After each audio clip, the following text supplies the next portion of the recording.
Okay guys, brief update here. Alright, there's the tank fittings, and this is the suction side, I believe. Now, so what I have here that I may change, pain in the butt, but I may do it while I'm right here, or actually probably after I get the tank secured, because that'll make it a little bit easier with just pain in the butt, getting everything wrenched down and tightened. But I had to loop over the drive shaft. Now, actually, I mean, obviously it's not going to stay there and it's not going to lay on top of it. It's going to run to about here, and it'll be secured up with those lines to the frame there, and then it'll cross over to here.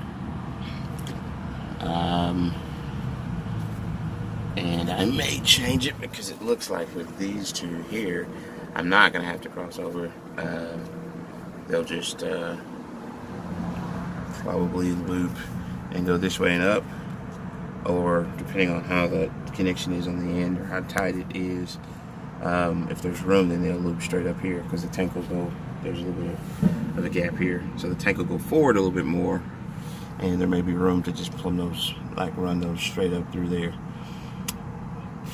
If that's the case, as much as this is a pain in the butt to do, and I say pain in the butt considering it's not bad, it's just after having put everything on and have everything tight, that's the pain in the butt part. But take probably just that set of fittings off there, this fitting off here, swap sides, that way this does not have to cross over, and it would be on that side, and those two will just go up from there. But that's how we're looking. We're just about done. Only thing left to do would be to run the air and the power line up front to in the cab, supply power, and tie into the air line for the seat, and then mount the control switch. After that point, it would just be putting the fluid back in, and then going to get 5 gallons of hydraulic fluid or whatever, pump it in and test it out, make sure I get everything hooked up correctly. So for all practical purposes, yeah, I mean, I'll be done today, maybe another hour or two, and that'll be it. But yeah, just yeah, that's my current debacle, and it could be worse. It's not, but yeah, kind of one of the downsides of working upside down on your back as well. And again, as you can see, I'm doing this at home, not doing this at a shop anywhere. Doing this at home, and then mainly because of time constraints. One, because I didn't want to get taken advantage of on the price, and sometimes there's just, what you have to do. Again, American Trucking had a great price on their install, but they're just backed up with work. They're just, to the gills with work.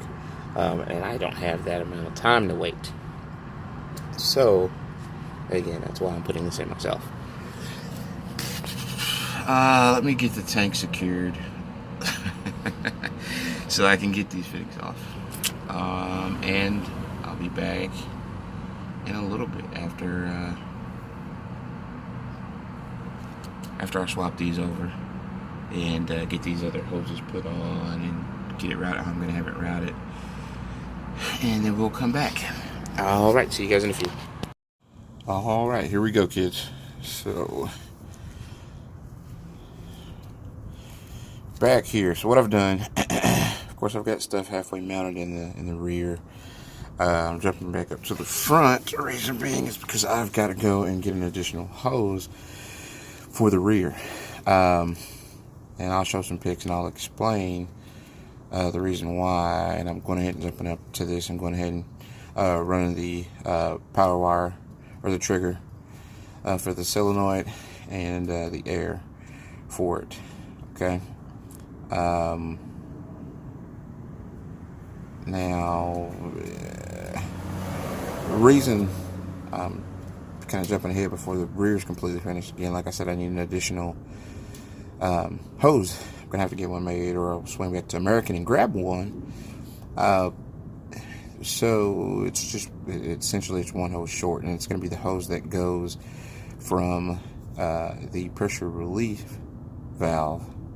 There needs to be a hose that goes from that center port, the actual relief port, to the tank. Just missing that one. Okay. And tomorrow, Saturday, American's closed, so I'm probably gonna go right around see if I can find one, get one made, and then I'll finish it up. And I didn't want to go ahead and mate the other hose because I'm gonna take it with me just to make sure I get the right thread pitch and everything, because I don't know that stuff by heart. All right, so the wire that comes with it, it just pops right on. Try to get it right in the center. So that's that. And again, like I said, on my training, I just got the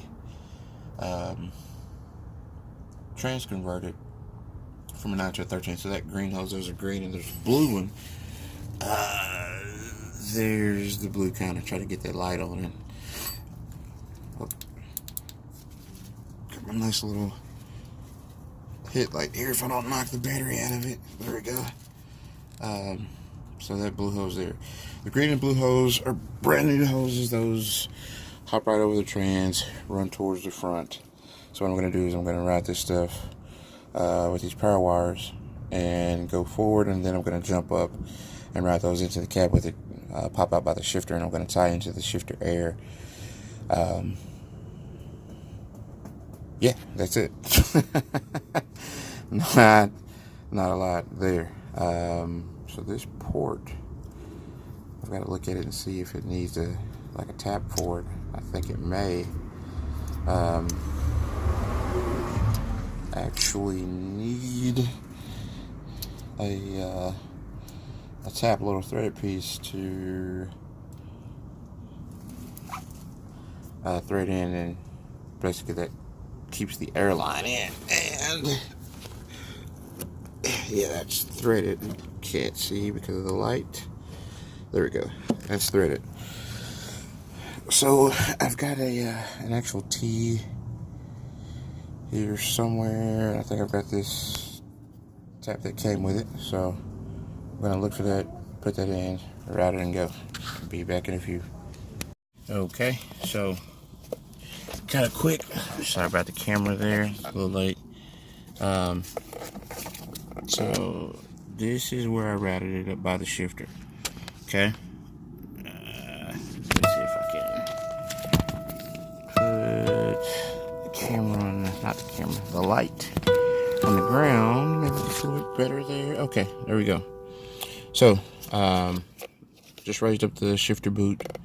We've got airlines right there. The black one and the wire is what I ran up. What I did was I just tied a wire to the shifter, dropped it down, and actually, if you can manage up under the tractor, you can sit up.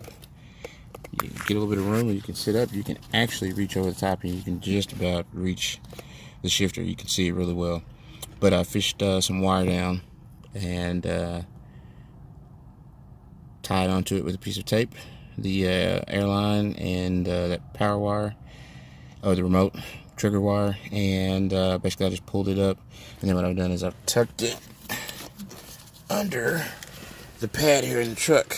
That's where it comes out right there, but it's going to tuck away even more. I'm going to run it, and I'm going to tap in again to the air for the seat back under here, and so I'm going to mount it kind of right here on the side. So I'll tap into it right there, tuck it back under, and so you won't be able to see it. Not the cleanest again, it's kind of going, but it'll be decent. So, and then you see that little air tap there. I need to go get an additional one of those for the pump, that solenoid on the pump, and I showed you guys that already, the threaded part. But I've got it up here. Gonna tie into the seat air and tap into a power line somewhere Under here, there's plenty, but I'll tap into something. There's a fuse box right behind under the bed there, so I'll do that. Tap into that. That'll be done. That'll be routed.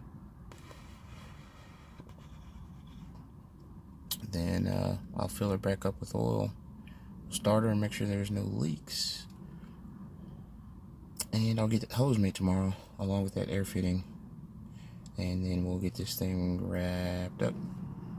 All right, see you guys in a few.